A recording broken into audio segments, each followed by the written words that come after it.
aeróbico. Uma coisa que eu separei aqui, Diogo, um material legal, é que o pessoal às vezes fica com uma ideia errada sobre o que é o overtraining.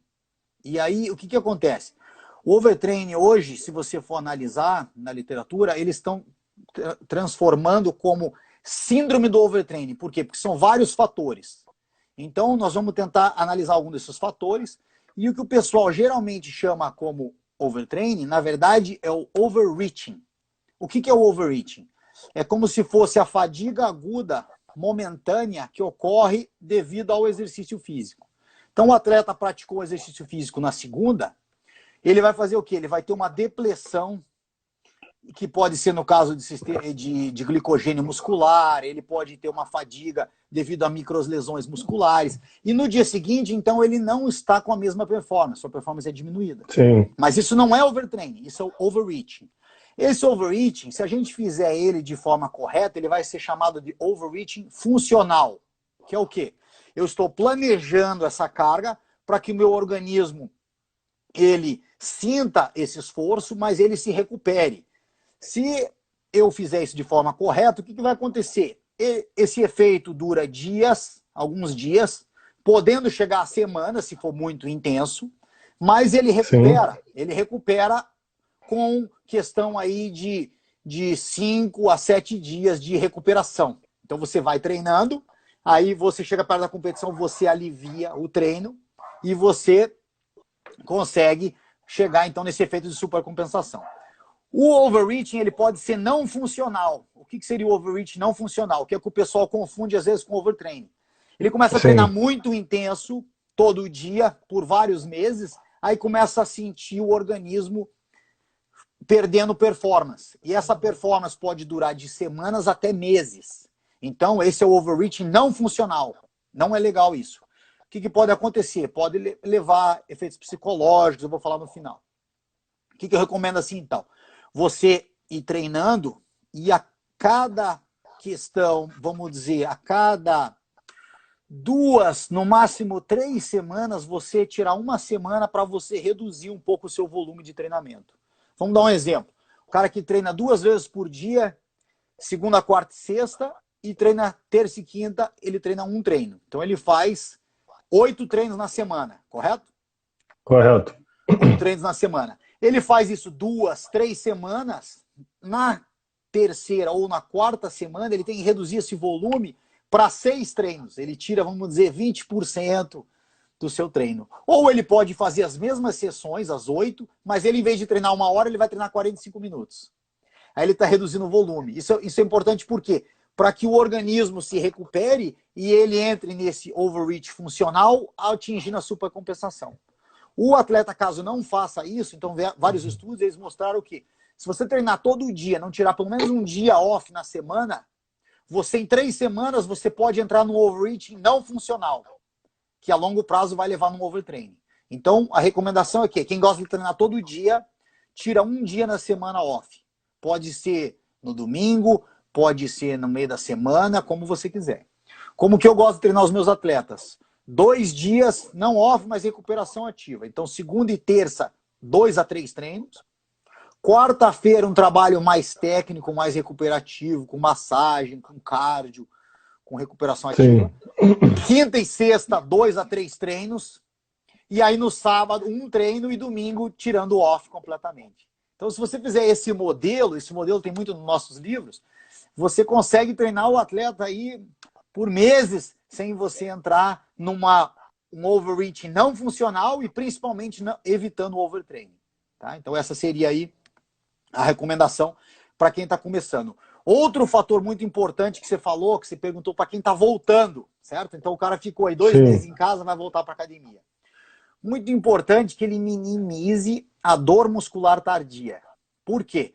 Quanto maior a lesão muscular, mais você atrasa esse processo recuperativo. Então, para o cara que é atleta, ou mesmo praticante que quer buscar, vamos dizer, performance ou saúde, é importante que ele volte aos poucos. Não interessa se antes de ir embora, antes de entrar na Covid, ele estava fazendo 10 rolas.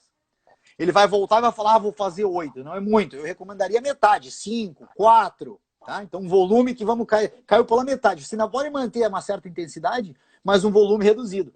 Aí vai dar tempo do teu organismo ir O risco de lesão aumenta muito, né, nessa volta. Aumenta muito. E não só isso. Aí você pode entrar nesses outros efeitos do overtraining. Por quê? Porque aí você ficou um tempo, vamos dizer aí, 2 meses que não treinou adequadamente, mesmo que você conseguiu manter um pouco da preparação física, você ainda vai perder comparado com o volume que você estava treinando.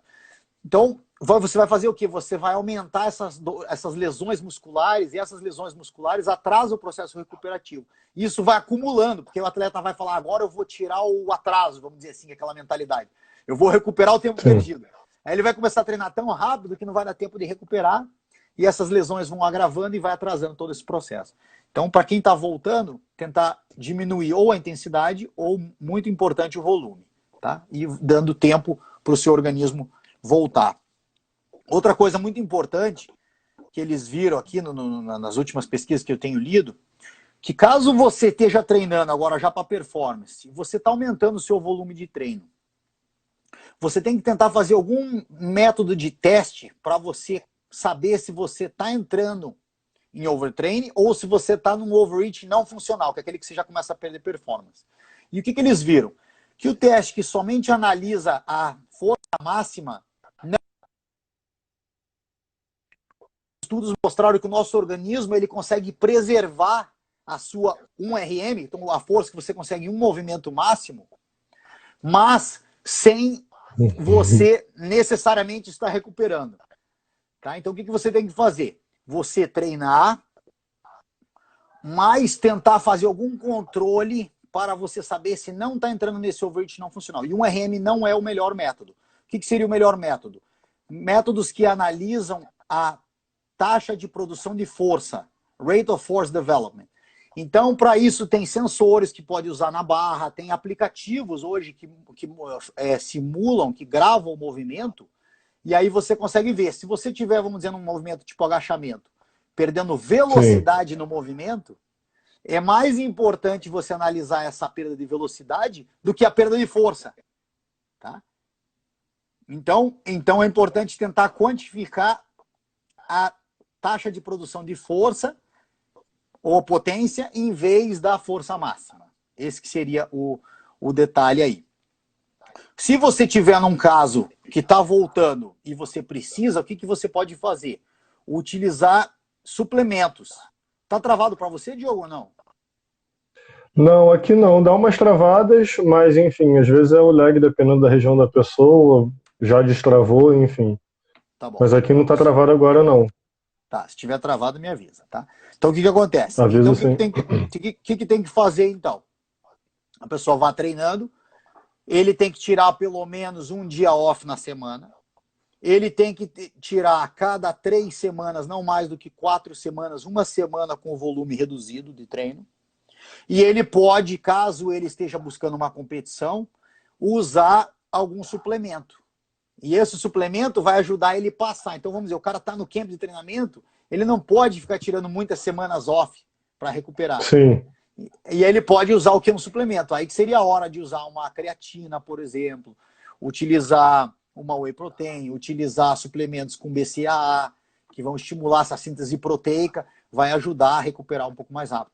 Muitos suplementos com carboidrato, para quem treina principalmente 2 vezes por dia, é importante também suplementar com carboidrato, porque o atleta tem uma depressão de glicogênio que às vezes não vai recuperar a tempo para o segundo treino. Então o cara fez o primeiro treino, ele estava bem, porque ele jantou, recuperou, dormiu. Do primeiro para o segundo, se ele não tiver essa suplementação, às vezes ele não tá, ele já entra numa depressão, e isso vai acumulando durante todos os treinos da semana.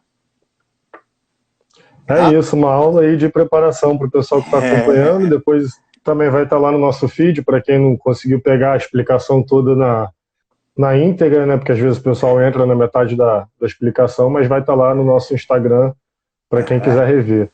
Antes da gente falar do projeto, para encerrar, eu queria falar a respeito do corte de peso hoje, nos eventos de MMA principalmente, né? Que é uma das grandes críticas. O One Championship, que é uma organização lá japonesa, asiática, mudou o processo deles de corte de peso, mas as principais organizações ainda é aquele esquema, né, que deixa o lutador bastante debilitado. E eu queria saber a sua opinião a respeito disso, né? Se você acha que seria legal mudar, se você acha que o atleta realmente corre risco, se deveriam os atletas tentar não mudarem tanto o peso deles e lutar em categorias, né, mais próximas, ou criar, enfim, criação de novas categorias, é um pedido de muitos também, né? Por que não criar? Qual que é a sua visão a respeito de tudo isso? Que é sempre uma grande polêmica no mundo da luta, né? Perfeito. O pessoal tem que entender o seguinte: tem os dois lados dessa situação. O primeiro, para o ponto de vista da saúde do atleta, seria melhor que nem o ONE FC fez. Você faz uma pesagem só, pesagem no dia, e aí você não perde muito peso e compete. Para o lado da saúde do atleta, esse é o melhor. Porém, para o lado do business, é isso que o pessoal que está às vezes no Brasil não consegue entender. O lado do business é melhor você ter a pesagem. Por quê? Porque começa aquele hype, aquela pressão, a mídia em cima, o atleta vai bater o peso, o atleta não vai bater o peso, a promoção do evento.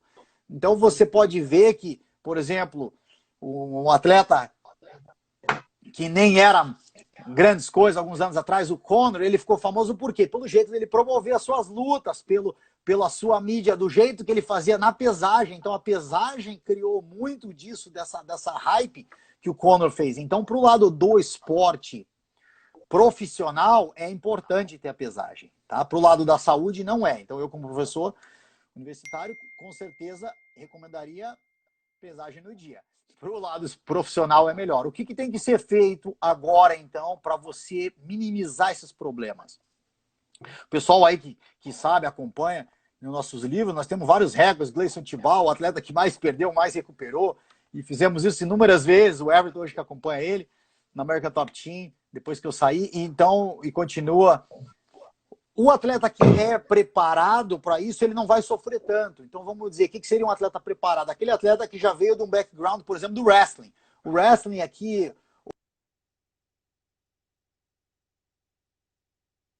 Voltou? Voltou. Já ia falar, agora deu uma travada, mas já voltou. Pessoal ligando aí. Aí, o que acontece, Diogo? O wrestling tem, vamos dizer, pesagem a cada semana. Então tem atletas aqui que a gente acompanha, que eu vejo a pesagem semanal, quando entra em período de competição. Então ele tem que perder aí 4, 5 quilos na semana e repete isso semana após semana. Isso é ruim para a saúde? Mas ao mesmo tempo o atleta começa a entender melhor o seu organismo. Então, como pessoas, vamos dizer, escuta a caso do Tibau a perder 16 quilos, mas ele não desidratou 16 quilos. Então o que a gente fez? A gente entrou no camp, foi baixando o seu percentual de gordura e deixa a desidratação somente para o momento final, que seriam ali 24 horas antes da pesagem. Tá? Então, se você fizer da forma correta, com a ajuda de nutricionistas e preparadores físicos, dá para fazer sim, e tem uma vantagem. Tem uma vantagem para quem faz direito. Hoje em dia diminuiu um pouco isso e fez com que os atletas subissem de categoria. Por quê? Porque a USADA, quando ela entrou em 2014 para 15, eu ainda estava lá na American Top Team, nós tivemos várias reuniões com eles, e eles fizeram o quê?